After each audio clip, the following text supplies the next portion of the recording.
OBC Khammam జిల్లా అధ్యక్షులు వీరగౌడ్ గారికి,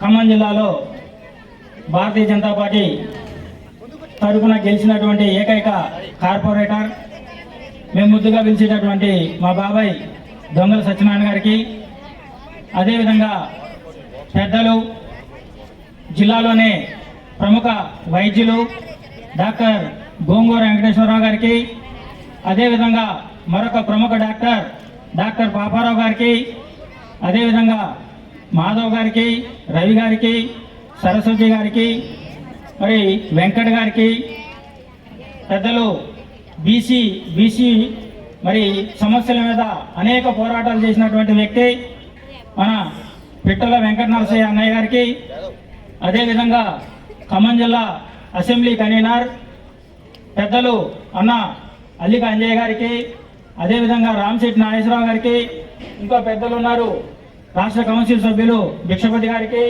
మరి నల్లమల శ్రీనివాసరావు గారికి, వేణు గారికి, రమణ గారికి, పరశురామ్ గారికి, అదేవిధంగా ఈ కార్యక్రమానికి ఇచ్చేసినటువంటి సోదర సోదరి వాళ్ళందరికీ కూడా ముందుగా హృదయపూర్వక నమస్కారాలు తెలియజేస్తా ఉన్నాను.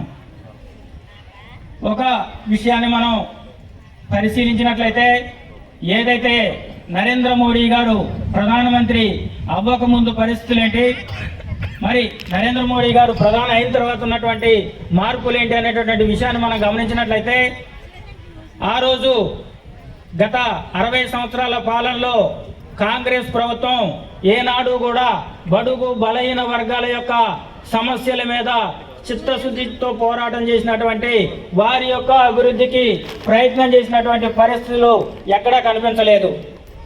అదేవిధంగా ఈ 60 సంవత్సరాలలో కాంగ్రెస్ ప్రభుత్వం చేసినటువంటి అవినీతి ఎంత అంటే, ఒక మ్యాథ్స్ టీచర్ కూడా ఆ సంఖ్య అనేది, ఆ లక్షల కోట్లు అనేది నోరు జరగనటువంటి పరిస్థితి. ఆ బోపోర్స్ కుంభకోణం కానివ్వండి, అగస్టా ల్యాండ్ మరి హెలికాప్టర్స్ కుంభకోణం కానివ్వండి, ఎరువుల కుంభకోణం కానివ్వండి, ల్యాండ్స్ కుంభకోణం కానివ్వండి, అనేక కుంభకోణాల్లో పీకల లోతు వరకు కూరుకొని పోయి వాళ్ళు చేసినటువంటి అవినీతిని మనం ఆ లెక్కలను కూడా చెప్పే పరిస్థితుల్లో లేనటువంటి విషయాన్ని మీరు గమనించాల్సినటువంటి అవసరం ఉంది. ప్రతి విషయంలో అవినీతి చేసింది కాంగ్రెస్ ప్రభుత్వం. ప్రతి మంత్రి, మరి ప్రతి కాంగ్రెస్ నాయకుడు కూడా, ఎక్కువ మంది కాంగ్రెస్ నాయకులు, ఎక్కువ మంది కాంగ్రెస్ పాలకులు అది అవినీతి ఆరోపణలు ఎదుర్కొని అవినీతి ఊబిలో కూరుకుపోయినటువంటి పరిస్థితులు. ఒకవైపు మరి కాశ్మీర్ను 370 ఆర్టికల్ పెట్టి, అది భారతదేశంలో అంతర్భాగం కాదు, దానికి ఒక ప్రత్యేక, అది రాష్ట్రంగా దానికి ఒక ప్రత్యేక ప్రధాని ఉండాలి అనేటటువంటి ఒక దుర్మార్గమైనటువంటి ఒక యాక్ట్ ఏదైతే ఉందో 370 యాక్ట్ అనేటటువంటి యాక్ట్ని భారతదేశ ప్రజల మీద మరి బలవంతంగా రుద్దినటువంటి పరిస్థితులు చూసాం. అదేవిధంగా ఇటువైపు ఉన్నటువంటి చైనా కానివ్వండి, చైనా భారతదేశం మీద దురాక్రమణ చేస్తూ మరి మన యొక్క సరిహద్దులు ఏవైతే ఉన్నాయో వాటిని క్రమక్రమంగా ఆక్రమించుకుంటూ భారతదేశ భూభాగంలోకి చొచ్చుకొని వస్తున్నటువంటి పరిస్థితులు ఒకవైపు ఉన్నాయి. ఇంకొక వైపు చూస్తే పాకిస్తాన్ ఉగ్రవాదాన్ని ప్రేరేపిస్తూ భారతదేశంలో ఉగ్రవాదాన్ని ప్రోత్సహించి బాంబులతో భారతదేశం యొక్క ప్రజానీకాన్ని భయభ్రాంతులకు గురి చేస్తున్నటువంటి పరిస్థితులు ఒకవైపు కనపడతా ఉన్నాయి. ఇలాంటి పరిస్థితుల్లో మన ప్రియతమ ప్రధాని శ్రీ నరేంద్ర మోడీ గారు ప్రధానమంత్రి అయిన తర్వాత ఒక్క మరి బాంబు సంఘటన కానీ లేదా ఒక తీవ్రవాద సంఘటన కానీ జరగకుండా మరి వాడిని ఉక్కు పాదముతో అణిచివేసినటువంటి వ్యక్తి మన ప్రియతమ ప్రధాని శ్రీ నరేంద్ర మోడీ గారు అనేటటువంటి విషయాన్ని కూడా మీరందరూ కూడా గమనించాల్సినటువంటి అవసరం ఉంది. అదేవిధంగా భారతదేశంలో 2 యాక్టులు ఉండటం ఏంటి, ఇద్దరు ప్రధానమంత్రులు ఉండటం ఏంటి, అసలు కాశ్మీర్ మన అంతర్భాగం కదా, దానికి ప్రత్యేక ప్రతిపత్తి ఎందుకు అని చెప్పేసి ఆ 370 యాక్ట్ను రద్దు చేసి కాశ్మీర్ను భారతదేశంలో కలిపినటువంటి మన ప్రియతమ ప్రధాని శ్రీ నరేంద్ర మోడీ గారి యొక్క గొప్పతనాన్ని మనం అందరం కూడా ఈ సందర్భంగా తెలుసుకోవాల్సినటువంటి అవసరం ఉంది. ప్రపంచ దేశాలన్నీ కూడా ఆశ్చర్యపోయినాయి. ఈవెన్ అమెరికా కూడా ఏదైతే ఈ 370 ఆర్టికల్ ఉందో దాన్ని రద్దు చేస్తే మరి భారతదేశంలో అంతర్గత కలహాలు వస్తాయి, భారతదేశం యొక్క అంతర్గత భద్రతకు ముంపు వస్తుంది. అనేటటువంటి విషయాల్లో ప్రపంచ దేశాలన్నీ కూడా ఆశ్చర్యపోయి ఏం జరుగుతుందో భారతదేశంలో అనేటటువంటి పరిస్థితుల్లో ఒక్క సంఘటన, చిన్న సంఘటన కూడా జరగకుండా, మరి ఏ ఒక్కరి ప్రాణాలు పోకుండా అతి సమర్థవంతంగా 370 ఆర్టికల్ను ఎత్తేసి కాశ్మీర్ను భారత్లో అంతర్భాగంగా చేసినటువంటి గొప్ప వ్యక్తి మన ప్రియతమ ప్రధాని శ్రీ నరేంద్ర మోడీ గారు అనేటటువంటి విషయాన్ని కూడా మీరు గమనించాల్సినటువంటి అవసరం ఉంది.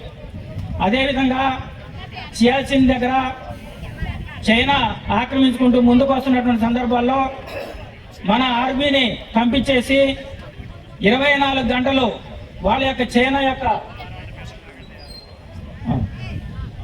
సోదరులు ఎక్కడ చైనా ఆర్మీ ఉందో ఆ ఆర్మీకి మన భారత ఆర్మీ ఎదురుగా 24 గంటలు ఎదురుగా నిలబడి వాళ్ళు ఎప్పుడైతే ఆ ప్రదేశాన్ని ఖాళీ చేయకుండా అక్కడే ఉన్నారో వెంటనే సియాచిన్ ఎయిర్పోర్ట్లో భారత యుద్ధ విమానాన్ని, మన ప్రియతమ ప్రధాని ఒక యుద్ధ విమానాన్ని సియాచిన్ ఎయిర్పోర్ట్లో దించడం జరిగింది.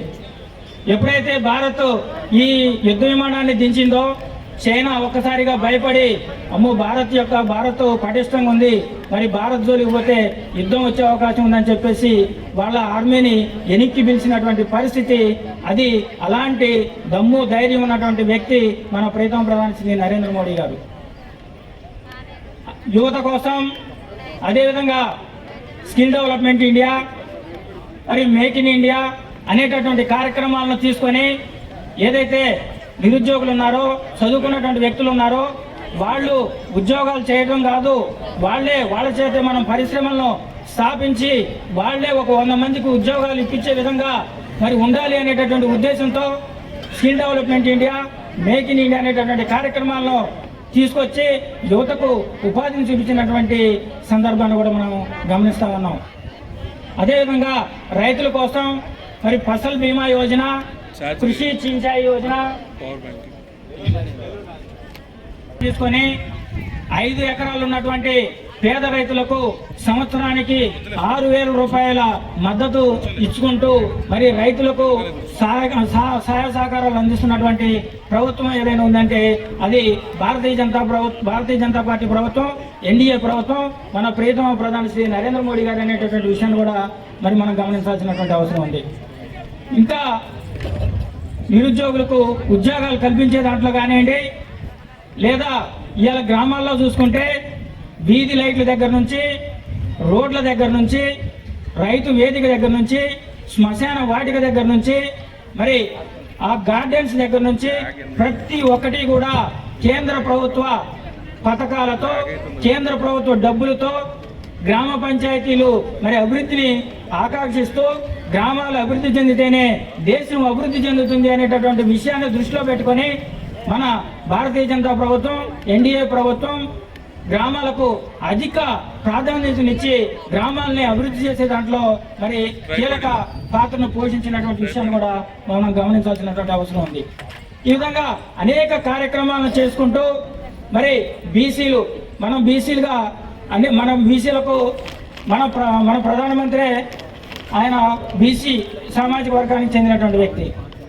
కేంద్ర ప్రభుత్వంలో స్వాతంత్రం వచ్చిన తర్వాత మొట్టమొదటిసారిగా 27 మంది బీసీలకు క్యాబినెట్లో స్థానం కల్పించినటువంటి ప్రభుత్వం ప్రధాని శ్రీ నరేంద్ర మోడీ గారు అనేటటువంటి విషయాన్ని కూడా మనం ఆలోచించాల్సినటువంటి అవసరం ఉంది. అట్లే బీసీలకు ఏదైతే ఎస్సీ ఎస్టీలకు మరి కమిషన్ ఉందో అదేవిధంగా బీసీలకు కూడా ఒక కమిషన్ ఉండాలి, దానికి ఒక చట్టబద్ధత ఉండాలి అనేటటువంటి ఆలోచనతో బీసీ కమిషన్ ఏర్పాటు చేసి దానికి చట్టబద్ధతను కల్పించినటువంటి ప్రభుత్వం భారతీయ జనతా పార్టీ ప్రభుత్వం.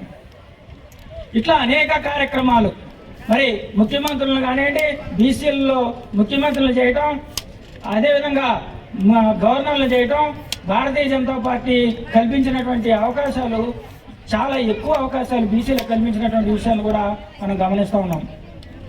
ఈ విధంగా అనేక కార్యక్రమాలు చేసుకుంటూ దేశాన్ని అభివృద్ధి పరుస్తూ మరి దేశ రక్షణలో రాజీ పడకుండా ఒక బలమైనటువంటి ప్రభుత్వాన్ని, వ్యవస్థని ఏర్పాటు చేసి ఒక సమర్థమైనటువంటి పరిపాలనను అందిస్తున్నటువంటి మన ప్రియతమ ప్రధాని శ్రీ నరేంద్ర మోడీ గారిని మరి మళ్ళొకసారి మనం ప్రధానిగా ఎన్నుకునే దాంట్లో భాగంగా ఆయన ప్రతినిధిగా ఈ జిల్లాలో అదేవిధంగా తెలంగాణ వ్యాప్తంగా వినోద్రావు గారు అనేక సేవా కార్యక్రమాల్లో పాల్గొన్నారు. మరి ఏకలవ్య ఫౌండేషన్ అనేటటువంటి సంస్థ ద్వారా గిరిజన సోదర సోదరీమణులకు విద్యను అందించడానికి చాలా కృషి చేసినటువంటి విషయాన్ని కూడా మనం గమనించాలి. అదేవిధంగా ఏదైతే ఈ అక్షంతలు ఉన్నాయో రాములవారి అయోధ్యకు సంబంధించి ఊరూరా పంపిణీ చేసినటువంటి ఘనత మన వినోద్రావు గారికి ఉన్నటువంటి విషయాన్ని కూడా మనం గమనించాలి. సౌమ్యుడు, సేవ చేద్దాం అనేటటువంటి ఆలోచన ఉన్నటువంటి వ్యక్తి, మన ప్రధాని ద్వారా గుర్తింపు పొందినటువంటి వ్యక్తి. ఈ వ్యక్తి సమాజానికి సేవ చేస్తాడు. ఇలాంటి వ్యక్తి ఒక ఎంపీ అయితే ఇంకా ఆ ఖమ్మం డెవలప్ అవుతుంది, ఖమ్మం జిల్లా అనేటటువంటి ఆలోచనతో మన ప్రీతమ ప్రధాని శ్రీ నరేంద్ర మోడీ గారు మరి ఎంపీగా భారతీయ జనతా పార్టీ తరఫున పోటీ చేసేటటువంటి అవకాశం వినోద్రావు గారికి కల్పించినటువంటి విషయాన్ని కూడా మనం గమనించాలి. ఆ విధంగా అనేక సేవా కార్యక్రమాలు మరి చేసినటువంటి వ్యక్తి సౌమ్యుడు వినోద్రావు గారికి మన అందరి ఓట్లు వేసి మనం పక్క బీసీ మన సామాజిక వర్గానికి కూడా తెలియజేసి ఆయన యొక్క గొప్పతనాన్ని, ప్రధానమంత్రి యొక్క గొప్పతనాన్ని, అదేవిధంగా వినోద్రావు గారి యొక్క గొప్పతనాన్ని మనం ప్రజల్లోకి తీసుకుపోయి వారికి మన చుట్టుపక్కల ఉన్నటువంటి మన బంధువులకి మన స్నేహితులకు అందరూ కూడా చెప్పి వారికి అత్యధికంగా ఓట్లు వేయించి మనం ఖమ్మం జిల్లా నుంచి వినోద్రావు గారిని గెలిపించి మనం కేంద్రానికి పంపించినట్లయితే ఈరోజు కేంద్రంలో బీజేపీ ప్రభుత్వమే వస్తుంది. అన్ని సర్వేలు చెప్తున్నాయి మళ్ళీ ప్రధానమంత్రి మోడీ గారే అవుతున్నారని. మరి అన్ని ప్రభుత్వాలు మోడీ గారే ప్రధాని అవుతున్నారని చెప్తున్నటువంటి సందర్భంలో భారతీయ జనతా పార్టీ అధికారంలోకి వస్తుంది అనేటటువంటి సందర్భంలో మిగతా పార్టీలకు ఓట్లు వేసి ఉపయోగం ఏంది అనేటటువంటి విషయాన్ని కూడా మీరు ఆలోచించుకోవాలి. ఉదాహరణకి కాంగ్రెస్ పోటీ చేస్తుంది. కాంగ్రెస్ పోటీ చేస్తే మరి అక్కడ వచ్చేది భారతీయ జనతా పార్టీ ప్రభుత్వం.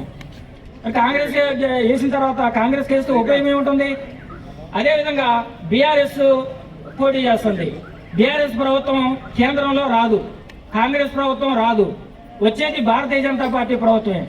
భారతీయ జనతా పార్టీ ప్రభుత్వం కేంద్రంలో వస్తున్నప్పుడు భారతీయ జనతా పార్టీ ప్రధానమంత్రి నరేంద్ర మోడీ గారి యొక్క ప్రతినిధి వినోద్రావు గారిని గెలిపించుకుంటే వినోద్రావు గారు డైరెక్ట్ గా ప్రధానమంత్రి గారి పక్కన కూర్చొని మా ఖమ్మం జిల్లా ఆడపడుచులకు, మా ఖమ్మం జిల్లా ప్రజలకు ఈ సమస్యలు ఉన్నాయి, మరి వీళ్ళకి ఇల్లు కావాలి, వీళ్ళకి ఉపాధి కావాలి అని చెప్పేసి ఆయన గారి పక్కన కూర్చొని మన ఖమ్మానికి కావాల్సినటువంటి పనులను చేయించేటటువంటి అవకాశం ఉంది. కాబట్టి మనం వినోద్రావు గారిని గెలిపించుకోవాల్సినటువంటి అవసరం ఉంది అని చెప్పేసి ఈ సందర్భంగా మీ అందరికీ మనవి చేస్తా ఉన్నాను.